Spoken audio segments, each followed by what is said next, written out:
다 같이 묵상 기도함으로 하나님 앞에 예배를 드리겠습니다. 여호와께 감사하고 그의 이름을 불러 아뢰며 그가 하는 일을 만민 중에 알게 할지어다.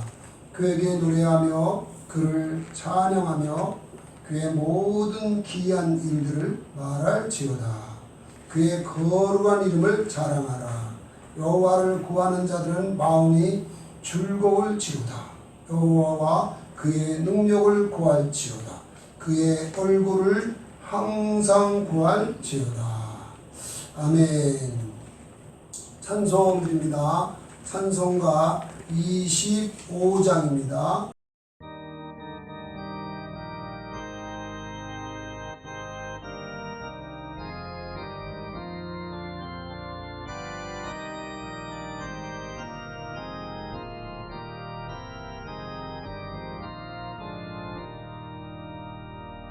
멸류관 벗어서 주 앞에 들이세 저 천사 기쁜 노래가 온 땅에 퍼지네 내 혼합 깨어서 주 찬송하여라 온 백성 죄를 속하신 만왕의 왕일세 멸류관 벗어서 주 앞에 들이세 그 손과 몸의 상처가 영광 중 빛나네 하늘의 천사도 그 영광 보고서 고난의 신비할고자 늘 흠모하도다.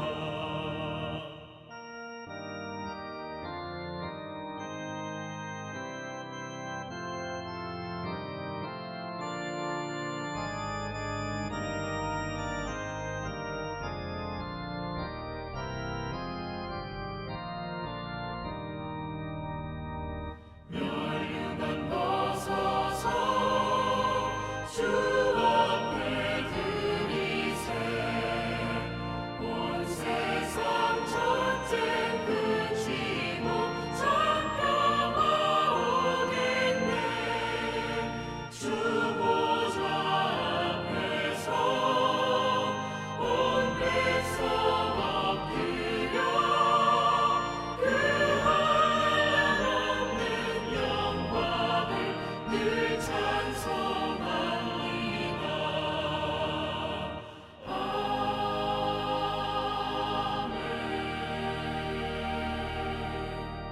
찬송가 298장입니다.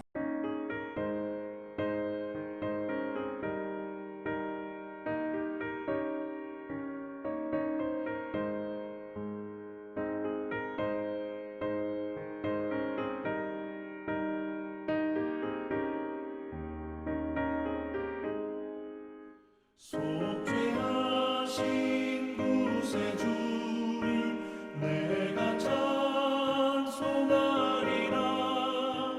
내게 자유 주시려고 주가 고난당했네. 그 신사랑 찬양하리. 나의 죄 사하려고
죽음 지옥 권세 주가 모두 이겼네. 그 신사랑 찬양하리. 나의 죄 사하려고 십자가에 죽임 당한 나의 주 찬양하리. 고마우신 구세주를 내가 찬송하리라. 죽음에서 생명으로 나를 인도하셨네. 그 신사랑 찬양하리. 나의 죄 사하려고 십자가에 죽임 당한 나의 주를 찬양하리. 사도신경으로 우리들의 신앙을 고백드리겠습니다. 나는 전능하신 아버지 하나님 천지의 창조주를 믿습니다. 나는 그의 유일하신 아들 우리 주 예수 그리스도를 믿습니다. 그는 성령으로 잉태되어 동정녀 마리아에게서 나시고 본디오 빌라도에게 고난을 받아 십자가에 못 박혀 죽으시고 장사된 지 사흘 만에 죽은 자 가운데서 다시 살아나셨으며 하늘에 오르시어 전능하신 아버지 하나님 우편에 앉아 계시다가 거기로부터 살아있는 자와 죽은 자를 심판하러 오십니다. 나는 성령을 믿으며 거룩한 공교회와 성도의 교제와 죄를 용서받는 것과 몸의 부활과 영생을 믿습니다. 아멘. 우리 다 함께 예배를 위하여서 통성으로 기도하는 시간을 갖겠습니다. 나라와 민족을 위해서 기도해 주시고 또 북한을 위한 기도를 드려 주시고 그리고 무엇보다도 이 시간 드려지는 예배를 우리 하나님께서 기뻐 받으시는 신령한 예배, 영적 예배 될 수 있도록 기도해 주시기를 바랍니다.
살아계신 아버지 하나님 은혜와 사랑을 감사합니다.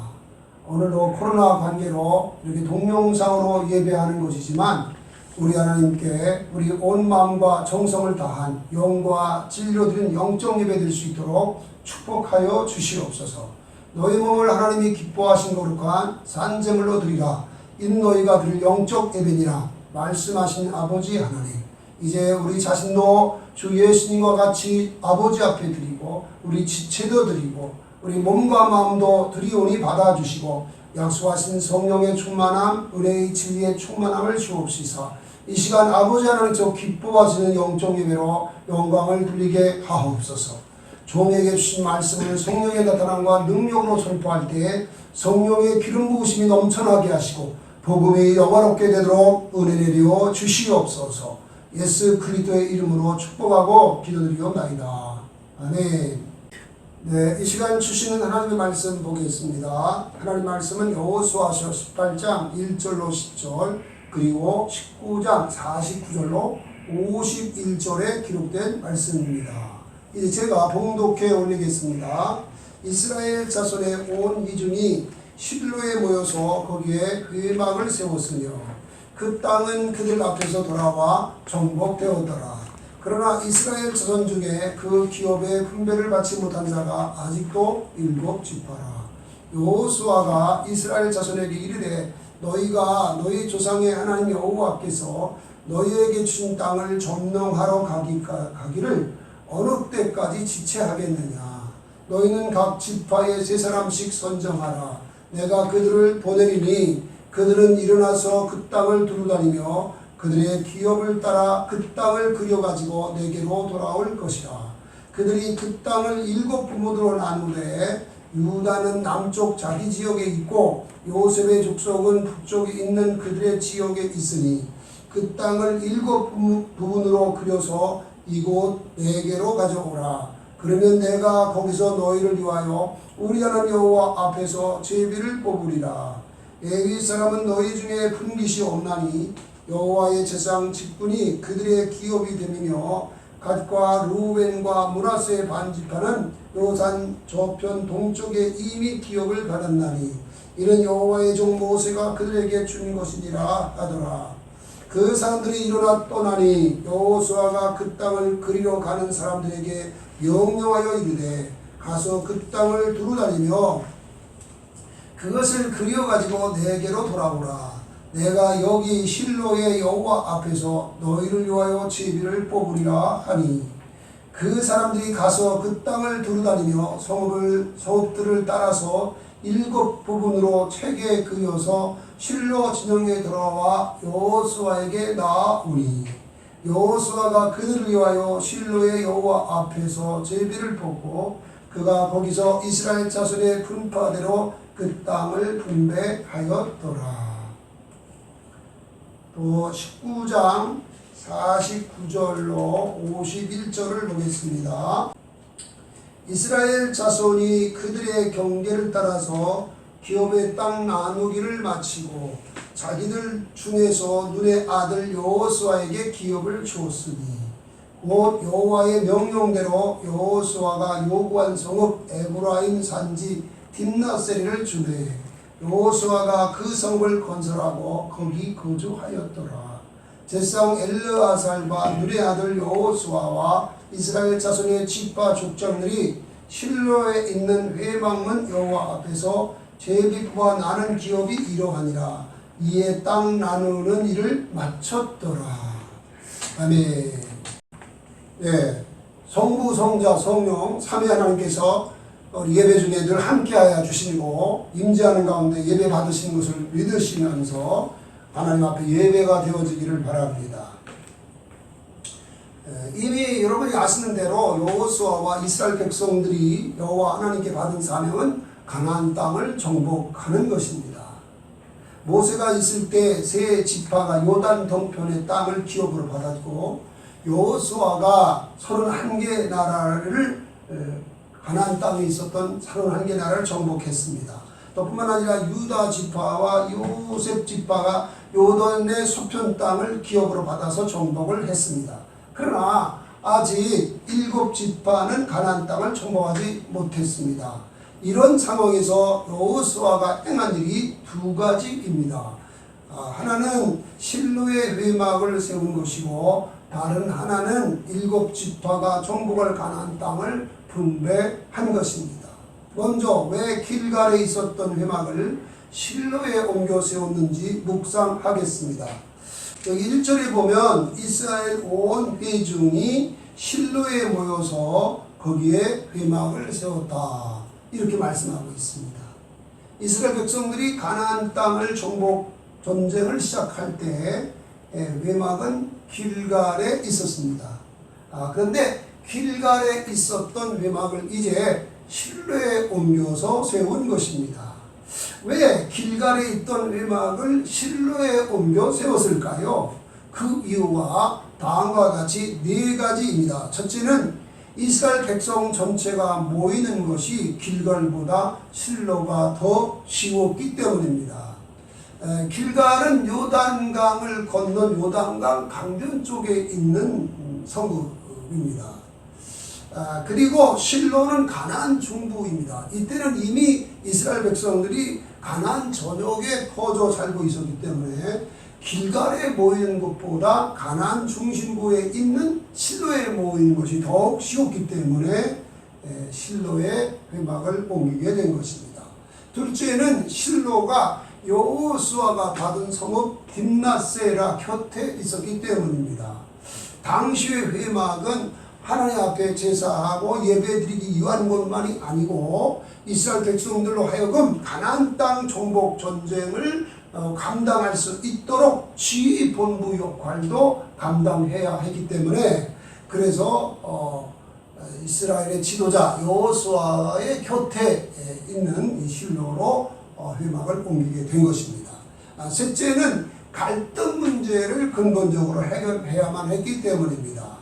지난주 우리가 여호수아서 17장 14절로 18절을 묵상하는 가운데 요셉 지파, 에브라임과 므낫세 지파가 땅을 기업으로 받아 정복한 다음에 지도자 여호수아에게 불평했던 것을 여러분 기억할지 모르겠습니다. 땅이 너무 좁다는 것입니다. 너무 작다는 것입니다. 그래서 그때 여호수아가 믿음으로 저들을 격려해서 저들의 불평이 잠잠해졌지만 이 같은 그 갈등이 앞으로도 일어날 수 있는 것입니다. 만약에 이스라엘 12지파가 지파 간에 또 지파들과 또 이스라엘의 지도자 여호수아 간에 갈등이 생기면 어떻게 되겠습니까? 가나안 정복 전쟁은 결코 승리할 수 없어, 완성할 수 없지요. 그렇기 때문에 이스라엘 모든 백성이 하나님 중심으로 하나 될 수 있도록 구심점이 필요했습니다. 그래서 실로의 회막을 옮겨 세우게 된 것입니다. 넷째는 이스라엘 백성들이 영적 게으름에 빠져 있었기 때문입니다. 3절을 보아 주시기를 바랍니다. 18장 3절에 보면 여호수아가 이스라엘 자손에게 이르되 너희가 너희 조상의 하나님 여호와께서 너희에게 주신 땅을 점령하러 가기를 어느 때까지 지체하겠느냐 하고 책망을 한 것을 볼 수 있습니다. 여러분 아시는 대로 가나안 정복 전쟁은 목숨을 희생할 각오가 있어야 계속할 수 있는 일입니다. 이 일을 계속하는 것은 그렇기 때문에 희생을 무릅써야 하고 극한 고난을 감수해야만 할 수 있는 일입니다. 그런데 육체의 소욕을 가진 이스라엘 백성이나 우리들과 마찬가지인데요. 이것은 육체의 소욕을 가진 그 사람이 계속 육체의 소욕을 쳐서 성령의 인도를 받는 성령을 따르는 일을 계속 해야 하는 일인 것입니다. 그런데 가나안 정복 전쟁하는 일을 하다가 쉬게 됐지 않습니까? 쉬면서 이렇게 이스라엘 백성들이 정복 전쟁을 하지 않고 쉬면서 보니까 너무 편안하고 좋은 거죠. 그래서 자기들도 모르게 현실에 안주하다가 보니까 영적 게으름에 빠지게 된 것입니다. 그리하여서 가나안 정복 전쟁 사명을 감당하는 일을 자꾸 피일차일 미루게 된 것입니다. 이것이 영적인 게으름입니다. 영적인 게으름이 얼마나 심각한 문제인지 알려면은 그 당시의 상황을 객관적으로 볼 수 있어야 합니다. 우리가 아는 대로 모세 때에 요단강 동편의 두 나라, 아모리 왕 시온의 나라, 바산의 옥의 나라, 이 굉장히 넓은 땅인데 이거 점령했잖아요. 그리고 여호수아가 31개 나라 정복했잖아요. 그리고 유다 지파가 이 갈렙을 중심으로 해서 유다 지파가 이렇게 헤브론 산지와 드빌 성읍을 정복하고 그 다음에 또 광야라고 넓은 땅을 정복했지 않습니까? 그 다음에 또 요셉의 두 아들 에브라임 지파와 므낫세 지파가 또 크고 넓은 땅을 기업으로 받아서 정복을 했습니다. 그런데 여러분, 가나안 땅을 정복하는 실질적인 방법이 무엇입니까? 그것은 가나안에 살고 있는 그 성읍에 살고 있는 모든 주민을 다 진멸하는 것입니다. 어린아이고 여자고 남자고 모두 다 죽여버리는 겁니다. 그게 정복 전쟁이에요. 그러니까 정복 당하지 않은 가나안 원주민들이 볼 때는 이스라엘 백성들이 얼마나 두렵고 얼마나 무서웠겠습니까? 그런데 이스라엘 백성들이 현실에 안주하여 장복 전쟁을 필차일 미루면 이들이 이럴 때에 무엇을 하겠습니까? 두려움에 떨고 있었던 저들이 서서히 기력을 회복하고 그리고 저들이 할 수 있는 최선을 다해서 국방력을 키우고 이렇게 하면서 저들이 최선을 다해서 살 수 있는 몸부림을 치지 않겠습니까? 이것은 인간의 그 본능적인 욕구이기 때문에 이건 뭐 뻔한 것이죠. 주님께서 우리에게 명령으로 주신 비전과 사명이 무엇입니까? 온 천하의 단면 만민에게 복음을 전파하는 것이고 또 가서 모든 민족을 제자 삼는 것입니다. 그런데 지상명령의 말씀을 묵상해 보셨는지 모르겠습니다. 그 묵상해 보시면 마태복음 28장 18절로 20절 뭐라고 말씀? 하늘과 땅의 모든 권세를 내게 주었으니 그러므로 너희는 가서 모든 민족을 제자로 삼아 아버지와 아들과 성령의 이름으로 세례를 베풀고 내가 분부한 모든 것을 가르쳐 지키게 하라. 볼지어다 내가 세상 끝날까지 너희와 항상 함께 있으리라. 이 말씀입니다. 여러분, 왜 우리 주님께서 하늘과 땅의 모든 권세를 가지고 주님께서 세상 끝날까지 우리와 늘 함께 하겠습니까? 세상 모든 민족을 제사하는 일이 우리 힘으로 안 되는 걸 주님도 아세요. 그래서 주님은 늘 함께 하시면서 우리를 인도해 나가 우리로 하여금 이 사명을 감당하도록 이끌어 주시는 것입니다. 마가복음 16장 15절 이하 20절까지도 보시기 바랍니다. 너희는 원처에 닿으면 만민에게 복음을 전파하라. 믿고 세례를 받는 자는 구원을 얻을 것이요 믿지 않는 자는 정죄를 받으리라. 믿는 자들이 이런 표적이 따르니 곧 저희가 내 이름으로 귀신을 쫓아내며 새 방언을 말하며 뱀을 집어 올리며 무슨 독을 마실 자도 해를 받지 아니하고 병든 사람에게 손을 얹어 나으리라. 이 말씀하시고 예수님 하나님 보좌 우편에 가셨는데 20절에 보면 제자들이 두루나가 복음을 전파할 때에 주께서 함께하사 다른 표적으로 말씀을 확실히 증언하셨다고 말씀하고 있습니다. 무슨 말입니까? 제자들이 나가 복음을 전하고 지잡는 일인데 실제로 행하는 것은 주님이라는 거예요. 우리가 주일하면 우리가 하는 게 아닙니다. 주님이 하시는 겁니다. 그래서 내가 나의 연약함, 내 문제, 내 삶 여기에만 우리가 급급해 있으면 이 사명을 감당할 수 없게 되는 것입니다. 그러면 이스라엘 백성도 우리도 현실에 안주해서 사명 감당하지 아니하고 영적 게으름에 빠지게 되는 것입니다. 근데 주님께서 이 쌍명으로 이 사명을 주셨을 뿐만 아니라 우리에게 이 사명을 능히 감당할 수 있는 권세와 능력도 주셨다는 걸 잊지 말아야 됩니다.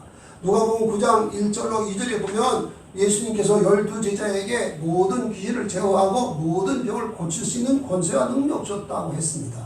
그리고 19장 누가복음 10장 10절에 보면은요 뭐라고 했냐면 이 70명의 제자들을 두씩 짝지어 보내시면서 내가 너에게 모든 그 뱀을 치며 전갈을 잡으며 할 수 있는 모든 권세와 능력을 주었다. 아무도 너희를 해할 자가 없다. 이렇게 말씀을 했습니다. 좀 전에 제가 말씀드렸던 마가복음 10장 17절 18절 믿는 자들 이런 표적이 따르니 그 저희가 내 이름으로 귀신을 쫓아내고 새 방언을 말하고 뱀을 집어 올리며 무슨 독을 마실 자도 해를 받지 아니하고 병든 사람의 손을 언제든 나으리가. 여기는 믿는 자예요.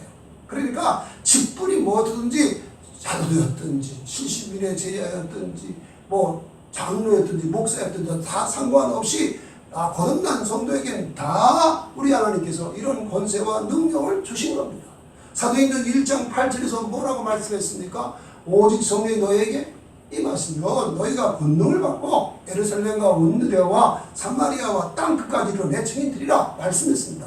우리 보고 증인 되라는 게 아니에요. 성령으로 충만한 온 천에 다니며 복을 전하는 증인이 되어진다는 거예요.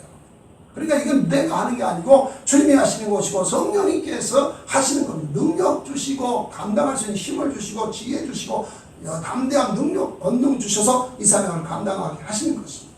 자, 그런데 저와 여러분의 현재의 삶은 어떻습니까? 이 사명을 감당하는 데 최선을 다하는 것입니까? 아니면 먹고 사는 것에 매여서 이스라엘 백성들처럼 현실에 안주하여 영적 게으름에 빠진 것은 아닌지요? 우리가 의식주 문제 해결을 위해 열심히 사업하고 직장 생활에 충실하는 것, 또 그리고 지금같이 우리나라의 저출산 고령화 문제가 심각한 우리나라에선 모든 사람이 빨리 시집가고 장가 가야 합니다. 그러나 이것은 죄 짓는 거 아니고 선한 것입니다. 그렇지만 여러분 마태복음 13장 18절로 20절에 나타난 이 씨 뿌리는 이 비유를 보세요. 씨를 뿌리는 자가 씨를 뿌리라는데 씨가 4가지 밭에 떨어졌거든요. 귓가밭에, 그리고 돌짝밭에, 그리고 가시밭에, 그 다음에 좋은 땅, 옥토에 떨어졌어요. 근데 이 세 가지 밭이 우리들의 마음을 가리고 각자를 가리키는 건데요. 이 네 가지 밭 가운데 오직 좋은 땅, 이 옥토에 떨어진 씨만 30배, 60배, 100배 못했어요. 나머지는 다 말라버리거나 다 죽어버리고 그런 거예요. 그러니까 우리는 반드시 좋은 땅, 옥토밭이 돼야 되는 겁니다. 뿐만 아니라 이 마태복음 24장 38절로 39절에 보면요, 예수님이 그런 말씀을 하셨잖아요. 인자가 이 재림할 때는 노아의 때와 같다. 그리고 말씀하시기를 뭐라고 말씀했습니까? 홍수전에 노아가 방주에 들어가던 날까지 사람들이 먹고 마시고 장가들고 시집가고 있으면서 홍수가 나서 그들을 다 멸하기까지 깨닫지 못하였으니 인자의 임함도 이와 같으리라. 여러분, 먹고 사는 것이 죄입니까? 시집가고 장가가는 것이 죄입니까? 아니에요. 그런데 예수님은 그런 일을 하는 것 때문에 예수님 재림 준비 못하고 그래서 멸망받은 자가 있다는 것을 예수님이 이렇게 말씀하시는 거예요. 여러분, 죄만 안 지으면 문제가 안 되는 게 아니에요. 현실에 충실하고 이렇게 해도 사명 감당하는 일, 먼저 그의 나라와 그의 의를 구하는 일을 안 하는 삶은 그게 사는 게 아닙니다. 여러분, 주님으로부터 사명을 감당하는 일이어야 그게 정말 주님과 함께하는 삶이고 주님과 함께 일하는 복된 삶이 되는 것입니다. 지금 수단마귀가 자기 때가 얼마 남지 않았음을 알고 할 수만 있다면 택한 데가 넘어지게 하려고 우는 사자같이 두루 찾는 것을 여러분 아실 겁니다. 수단마귀가 자는 수가 있습니까? 쉽니까? 아니에요. 24시간 이들은 쉬지 않고 계속 틈만 있으면 우리에게 공격해 온다는 걸 잊지만, 우는 사자가 뭡니까? 굶주린 사자가 이제 삼킬 것을 막 두루 찾고 있는 그 떡국입니다. 그게 우리들이 각자가 되는 거예요. 지금 이 문재인 정부가 들어서면서 지금 낙태법을 통과시키려고 하고 동성애 합법화를 하려고 하고 국회에 발의하고 미션 스쿨에서 성경 공부와 예배를 드릴 수 없도록 만들려고 계속 압박을 해나가고 있습니다. 뿐만 아니라 지금 코로나를 빙자해가지고 우리 한국교회 예배를 10%만 드리게 하고 우리 교회처럼 한번 이렇게 폐쇄된 경험 있는 교회는 절대로 열지 못하게 만들고 이렇게 하는데, 이게 뭡니까? 이게요, 정신 안 차리면 이제 우리가 예배 신앙을 존속해 가기도 어려운 때가 됐다는 거예요. 그러므로 자다가 깰 때가 벌써 된 것입니다. 저와 여러분이 중보기도 사명자로 헌신하지 않으면 우리 가족 중에도, 그리고 우리 이웃 중에도, 그리고 민족 중에도 멸망받을 자들을 그냥 방치하는 악이 되는 거예요.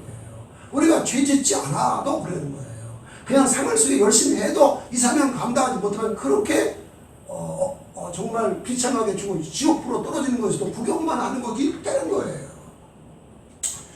선한목자교회 유기성 목사님의 설교를 동영상으로 우리가 보았습니다. 이 목사님이 설교 중에 이런 말씀을 하더라고요.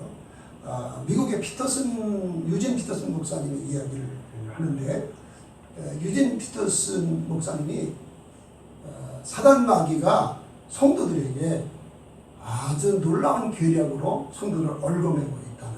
그 얽어매는 말이 평신도라는 말이에요. 나는 평신도야. 근데 이 평신도라는 말이 어떻게 해석하냐면, 나는 목사님처럼, 전도사님처럼, 선교사처럼 이렇게 헌신하지 않아도 돼. 난 적당하게 일하고 살아도 돼. 라는 생각을 갖게 만든다는 거예요. 사단이 그런 생각. 여러분은 혹시 그런 생각을 가졌는지 모르겠어요. 이것이 뭡니까? 영적 안일주의, 영적 계열에 빠지게 만드는 거예요. 그래서 주의 일을 못하도록 만들고 그렇게 되는 거죠. 여러분 다시 한번 1절 말씀을 보시기 바랍니다. 이스라엘 자손의 온 이전이 실로에 모여서 거기에 회막을 세웠으며 그 땅은 그들 앞에 돌아와 정복되었더라. 이렇게 말씀하고 있습니다. 지금 이스라엘 백성들이 온 이전이 여호수아의 지시를 따라서 이제 실로에 있던 회막을 길갈에 있던 회막을 실로에 옮겨서 세웠습니다. 그런데 이 일로 말미암아 모든 가나안 땅이 이스라엘 백성들에게 돌아와서 정복이 되었다 이렇게 말씀하고 있습니다. 그러나 실제로는 아까 말씀드린 것처럼 7지파가 아직 가나안 땅을 정복하지 못했어요. 그런데 정복하지 못한 가나안 땅이 다 이스라엘 백성들에게 돌아와 정복이 되었다 이렇게 말씀하고 있는 것입니다. 왜 이렇게 말씀을 했을까요? 그리고 이 말씀이 의미하는 바가 무엇일까요? 이 말씀이 의미하는 바가 무엇인지 아니면 회막이 무엇을 의미하는지를 알아야 됩니다. 이스라엘 백성이 여러분 이스라엘 백성이 하나님의 백성이 된 이유가 뭐죠? 그것은 하나님의 말씀, 이스라엘 백성과 하나님의 관계는 율법 언약 관계거든요. 율법을 준행하는 것이 의예요. 율법을 어기거나 율법을 지키지 않거나 하면 그게 죄예요. 근데 죄의 삭은 사망입니다. 그래서 죄를 범할 때마다 이걸 어떻게 됩니까? 이 필요한 제사 드리는 장소 회막이에요. 성막 혹은 성전. 그래서 죄를 범할 때마다 제사를 드려서 죄사함 받고 그래야만 죄의 삭은 사망인데 제사를 드려서 그러니까 예배죠. 우리한테는 예배를 드려서 죄사함 받으면 하나님과의 성령적 관계가 회복되는 거예요. 그래서 회막을 세워서 그 문제를 해결받을 수 있도록 하는 겁니다. 거기다가 하나님께서 늘 이스라엘 백성과 함께 하셨는데 그 방법이 뭔지 아세요? 회막 안에 거하시는 거예요. 회막 안에 거하심으로 이스라엘 백성과 함께 거하시는 것을 실제로 보여주는 것입니다.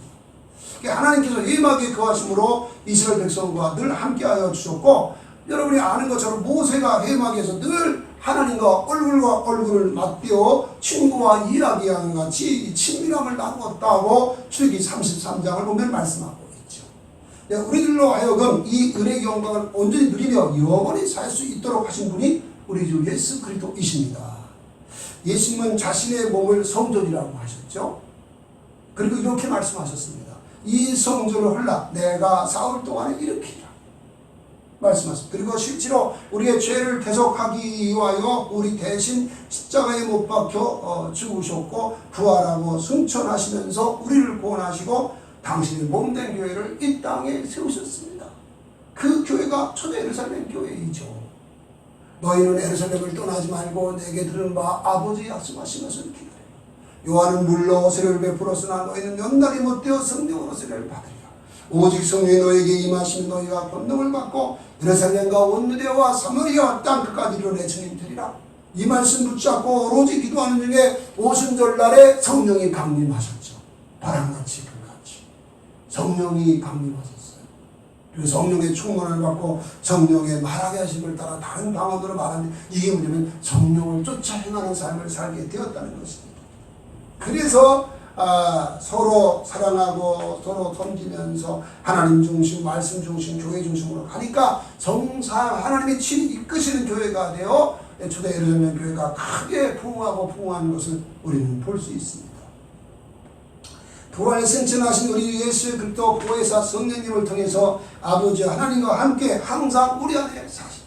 이걸 잊지 말아야 됩니다. 예수님 뭐라고 말씀했습니까? 내가 너희를 고와 같이 보내두지 아니하고 너희에게로 오리라. 조금 있으면 세상은 나를 보지 못할 것이로되 너희는 나를 보리니 이는 내가 살겠고 너희도 살아있겠습니다. 그 날에는 내가 아버지 안에 너희가 내 안에 내가 너희 안에 있는 걸 너희가 아니라.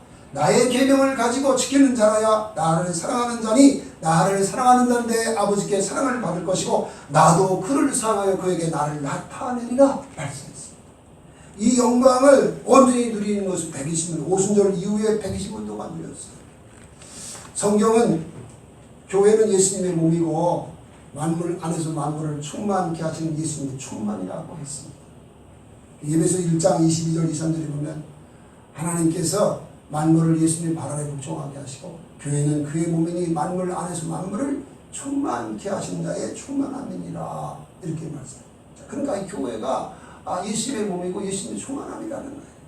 근데 그 의미가 실제로 어떤 의미인지 우리가 알아야 됩니다. 그 에베소 4장 9절과 10절에 보면 이렇게 이제 말씀을 했어요.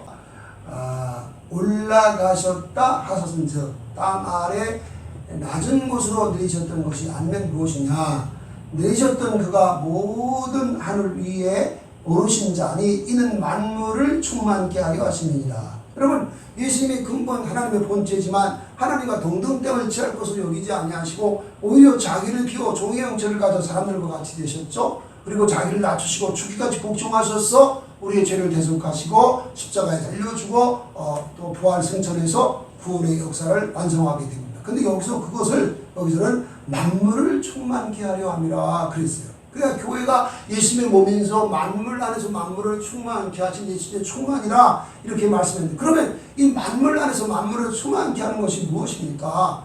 로마서 8장 19절로 20절에 보면 바울 사도가 이런 말을 했습니다. 피조물이 고대하는 바는 하나님의 아들들이 나타나는 것이니 피조물이 허무한 데 굴복하는 것은 자기의 뜻이 아니요 오직 굴복하신 이로 말미암음이라 그랬어요. 여러분 아시는 대로 하나님이 처음에 그 만물을 지으실 때 그 피조물들이 지금 인간이 범죄하면서 다 저주받았잖아요. 그러니까 얼마나 많이 지금, 그래서 이 만물이 지금 말할 수 없는 탄식으로 지금 하나님의 아들들이 나타. 하나님의 아들들이 언제 나타납니까? 예수님 공중 재림하시고 공중 재림하시고 지상 재림할 때 그때 이제 우리가 휴고돼서 올라가고 부활해서 올라가고 그 다음에 내려올 때를 말하는 거예요. 근데 그때 만물이 원래 상태로 회복되어서 사막이 꽃이 피어 황래가 나고 사자와 어린 양과 소들이 같이 불을 뜯고 이런 역사가 일어나는 그것은 예수님 재림하셔서 천년왕국 세워질 때 이루어지는 모습입니다. 근데 교회를 이처럼 예수님의 몸이고 만물 안에서 만물을 충만케 한 예수님의 충만이라 말하는 것은 벌써 교회가 세워질 때 이 땅에 예수님 재림하셔서 이 땅에 주님 다스리는 나라가 될 것을 목적으로 하고 교회가 세워졌다는 것을 의미하는 것입니다. 그런 의미에서 교회는 예수님의 몸이고 예수님의 충만함이 된 것입니다. 우리는 몸된 교회, 우리가 거듭나면서 하나님의 자녀가 되면서 그리고 몸된 교회의 일원이 됐다고 하는 것은 바로 이런 의미가 있는 것입니다. 여러분 빌립보 2장 6절로 11절 제가 많이 말씀드렸죠. 근본 하나님의 본체시나 하나님과 동등됨을 취할 것을 여기지 아니하시고 오히려 자기를 비워 종의 형체를 가져 사람들과 같이 되셨고 자기를 낮추시고 죽기까지 복종하셨습니다. 십자가에 죽으심이라. 이러므로 그를 지키 높여 모든 이름에 뛰어난 이름을 주사 하늘에 있는 자들과 땅에 있는 자들과 땅 아래에 있는 자들로 모든 분을 예수의 이름에 꿇게 하시고 예수를 향하여 주라 시인하여 하나님 아버지께 영광을 돌리게 하셨느니라 그랬잖아요. 이미 이건 하나님이 해놓으신 거예요. 아직 이것이 실현되지 않았지만 해놓으신 일입니다. 이미 작정된 일입니다. 이미 결정된 일입니다. 그것을 하나님이 반드시 이루실 줄로 믿습니다. 그래서 하나님은 알파 오메가시고 처음과 나중에도 시작과 끝이 되시는 것입니다. 반드시 이루어지는 것입니다. 교회는 이런 영광스러운 몸된 교회인 것입니다. 우리가 몸된 교회 일원이 됐다는 의미를 바로 알고 이런 확신과 영광을 붙들고 특권을 붙들고 확신하면서 신앙생활하여 현실에 안주하지 아니하고 사명에 불타는 삶을 살아낼 수 있는 것입니다. 저 여러분 이런 은혜를 힘있기를 주의 이름으로 축원합니다. 자, 그렇다면 7지파가 정복할 가나안 땅을 어떻게 분배했을까요? 4절부터 6절을 보아 주시기를 바랍니다. 너희는 각 지파에 제 사람씩 선정하라. 내가 그들을 보내리니 그들은 일어나서 그 땅을 두루다니며 그들의 기업을 따라 그 땅을 그려가지고 내게로 돌아올 것이라.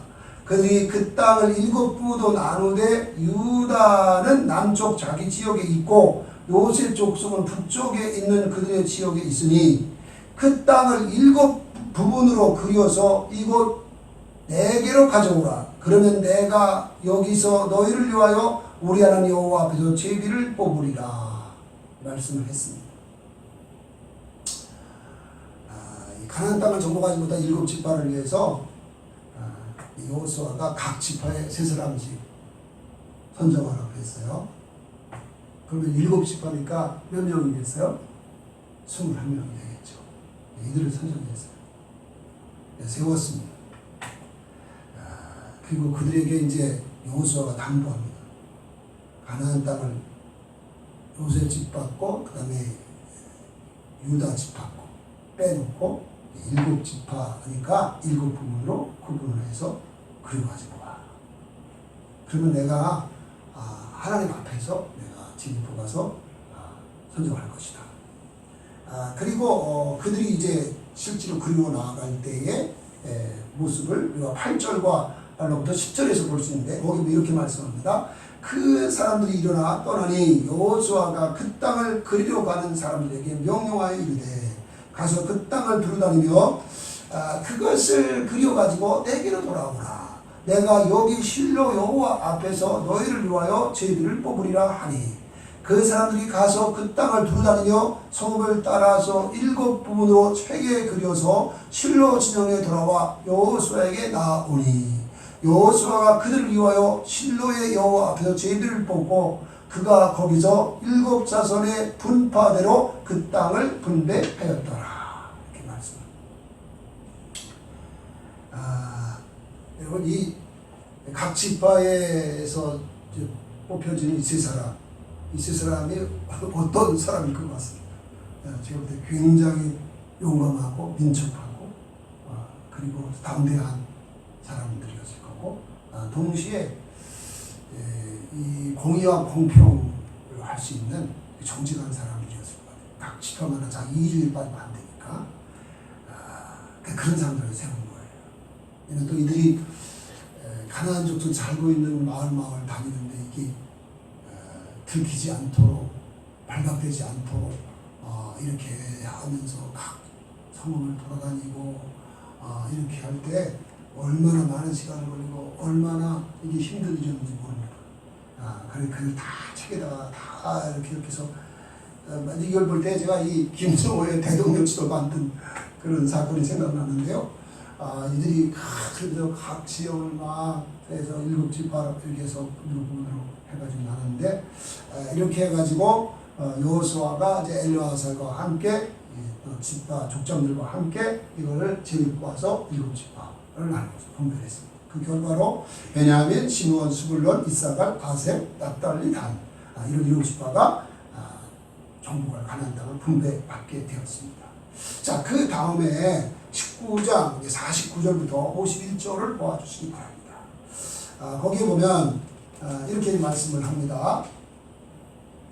이스라엘 자손이 그들의 경계를 따라서 기업의 땅 나누기를 마치고 자기들 중에서 눈의 아들 여호수아에게 기업을 주었으니 곧 여호와의 명령대로 여호수아가 요구한 성읍 에브란 산지 딥나세를 주매 여호수아가 그 성읍을 건설하고 거기 거주하였더라.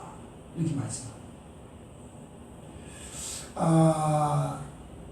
가나안 땅 정복하지 못한 7지파에게 이제 가나안 땅 정복할 가나안 땅을 분배한 다음에 이스라엘 백성들이 자기들이 소유한 성읍 중에서 지도자 여호수아에게 기업을 주었어요. 그런데 여기 보면 그 성읍을 여호수아가 여호와 앞에 요구했고 여호와 하나님이 명령한 대로 주신 성읍이라는 거예요.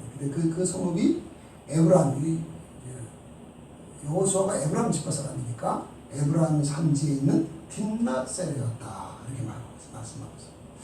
여러분이 아는 것처럼 여호수아가 최고 지도자 아닙니까? 그러니까 우리가 인간적으로 생각하면 어떻게 해야 돼요? 최고의 지도자인 여호수아가 가장 살기 좋고 가장 좋은 거 차지해야 되는 거 아니에요? 그리고 가장 먼저 차지해야 되는 거 아니에요? 그런데 가장 늦게 이 딥낫셀이라 이거 원어로 보니까요 여기가요 황폐한 성. 제가 이거 묵상하면서 지도자 된다는 것이 얼마나 어려운지. 여호수아는 황폐한 성읍을 스스로 취해버립니다. 그래가지고 그걸 하나님께 요구했고 또 하나님이 또 그렇게 하라고 해요. 그래서 황폐한 성읍을 얻은 다음에 이걸 완전히 새롭게 재건을 합니다. 그리고 이제 거기에 거주했다.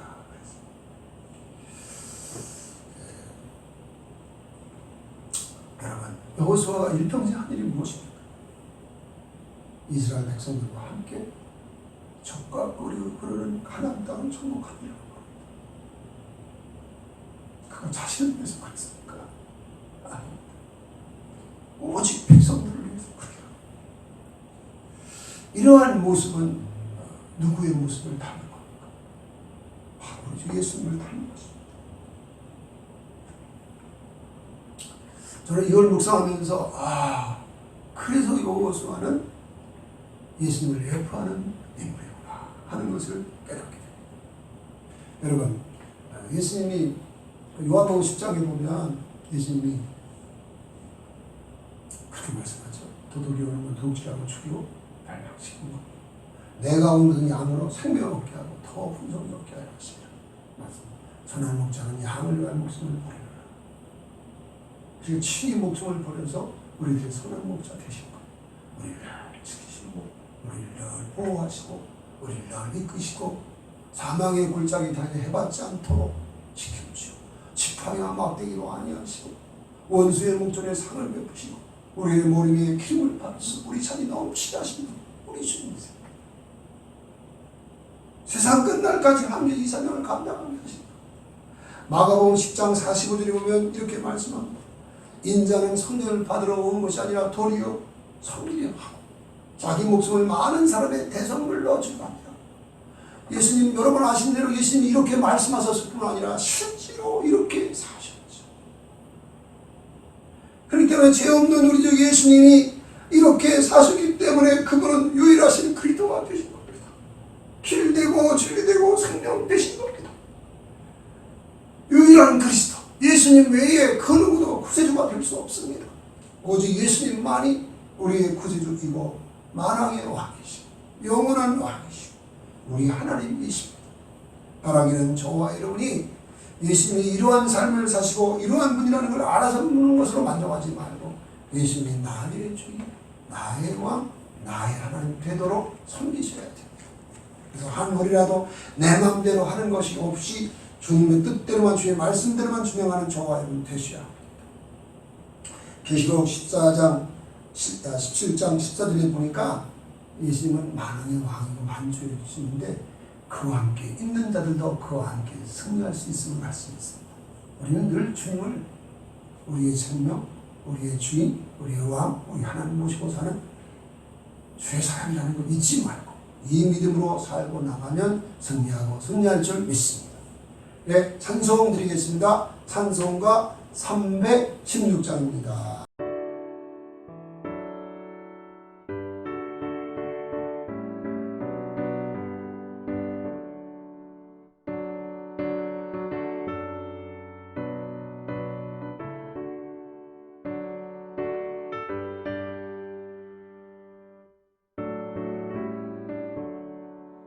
주여 나의 생명 나의 정성 드립니다. 이 작은 나의 생명 나의 정성 다해 주님만을 위하여서 살기 원하오니 주여 주소서. 나를 잡으소서. 주님만을 위하여 살게 하소서.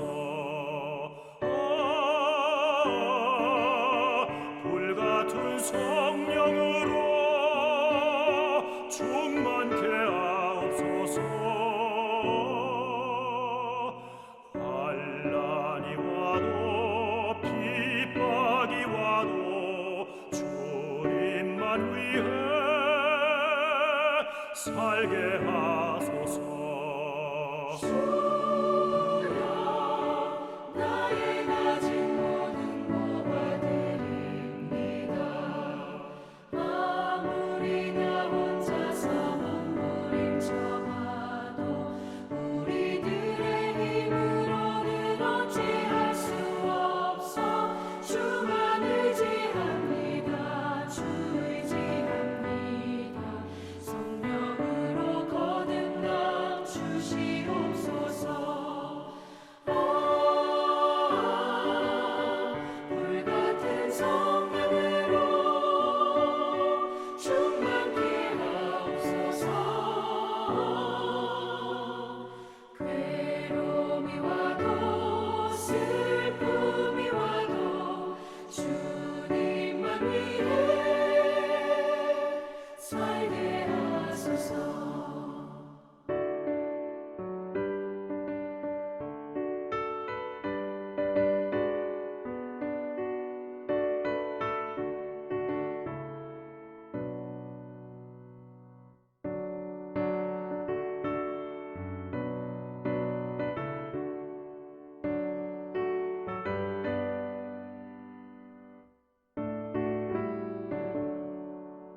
주여 이 몸 바쳐 주의 일을 하렵니다. 아무리 어려워도 괴로움 당해도 주와 함께 승리하며 살게 하옵소서. 주님 사랑 크시니 주를 따라가며 주님으로 만족해 하여 주소서. 불같은 성령으로 충만케 하옵소서. 고통이 와도 죽음이 와도 주님만 위해 살게 하소서. 이 시간 우리 주신 말씀 붙잡고 이제 합심해서 통성으로 기도하는 시간을 갖는데요.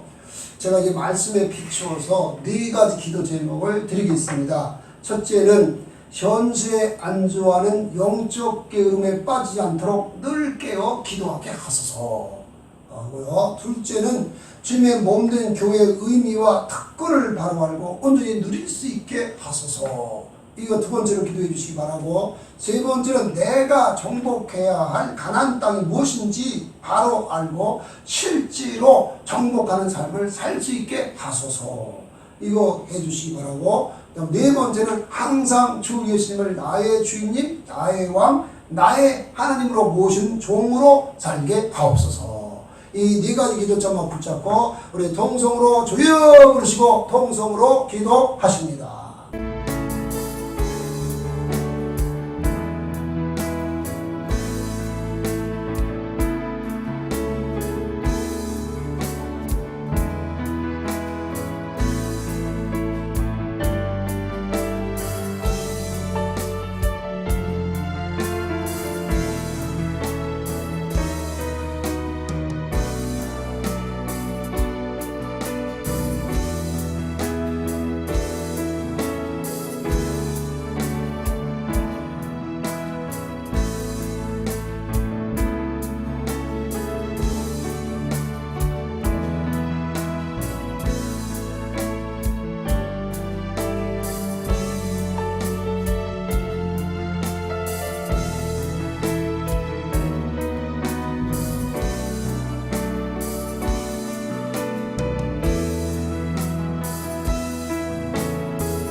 사랑 많으신 아버지, 살아계시고 역사하신 아버지 하나님 감사합니다. 오늘 주께서 주신 이 여호수아서 18장과 19장 기록된 이 말씀을 통하여 귀한 은혜를 힘있게 해주신 것을 감사합니다.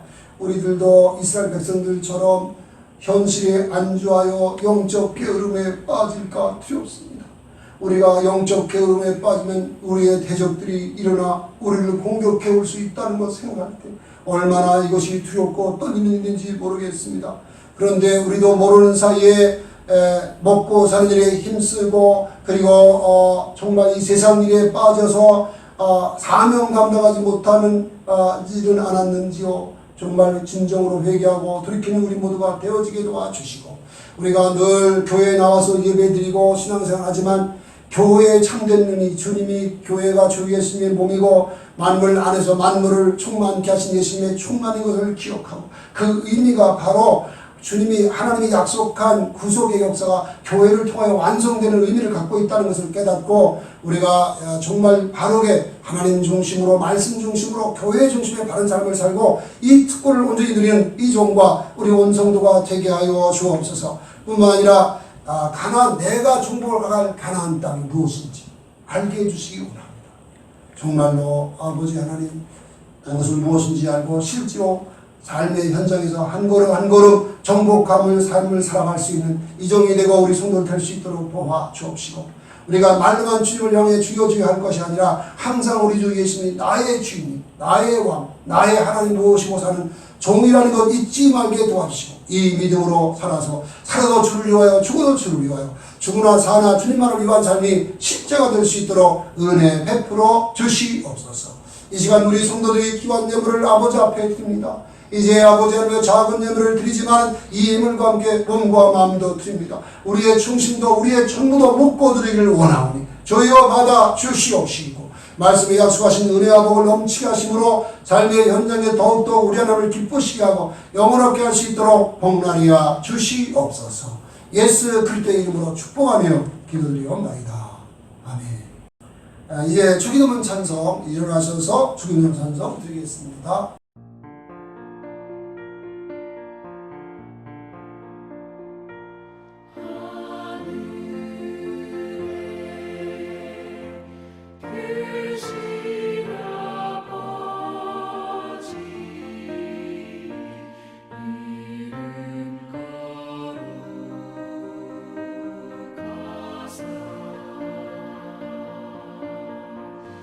주님 나라 일하시고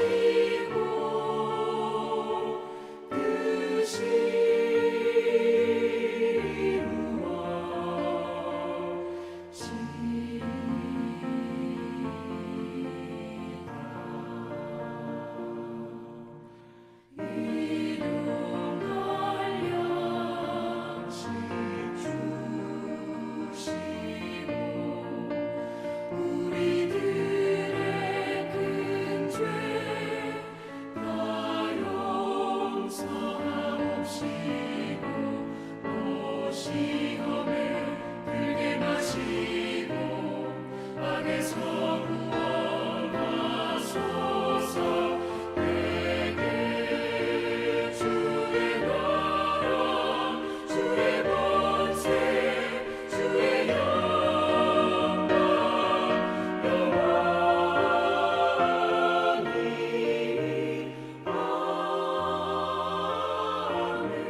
이제는 부활이요 생명이신 우리 주 예수 그리스도의 은혜와 독생자를 화목제물에 내어주신 하나님 아버지의 극진하신 사랑하심과 우리 안에 계셔서 얼마든지 진리의 말씀 따라 살아내게 하시는 보혜사 성령님의 감화하시고 감동하시고 위로하시며 충만하시며 교통해 주시는 역사하시니 현실에 안주하지 아니하고 사명감에 불타서 성도의 분물을 다하고 가기를 원하는 우리 귀한 성도들의 머리머리 예와 저들의 가정과 직장과 사업장과 삶의 현장 위에 빚값 주고 사신 몸된 교회와 선교사님들과 열방 위에 이제부터 영원까지 함께 계시옵기를 축원하옵나이다.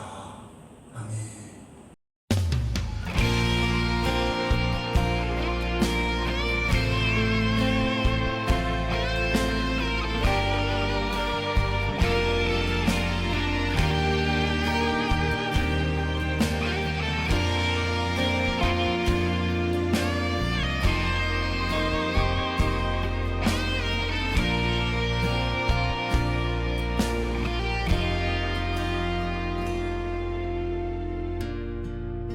허리를 숙여 돌을 주라 물러서지 마라 눈을 감지 마라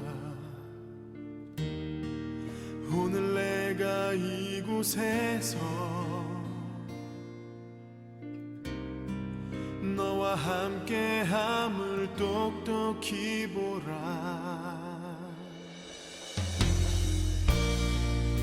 내 발 옆에 그 돌을 주라 자신 없어 마라 예비된 돌이니 지금 내가 너와 함께 서 있을 것이다 너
산 얼굴 하지 마라 힘들어 죽겠단 언어를 바꿔라 오늘 내가 이곳에서 너와 함께함을 똑똑히 보라 버틸 수 없다 말하지 마라 더 이상 서 있을 힘이 없다 말아 지금 내가 너와 함께 서 있을 것이라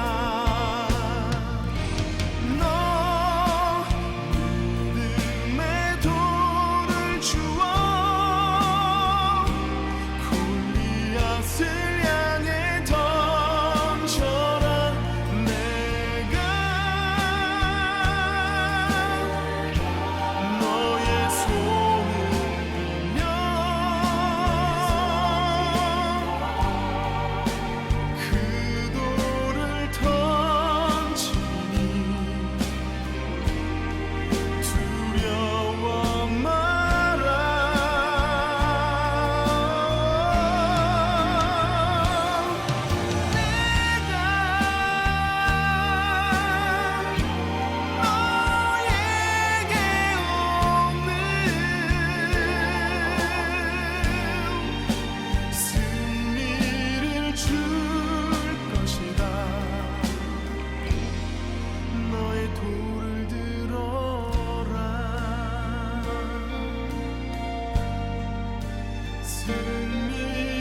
줄 것인가 허리를 숙여보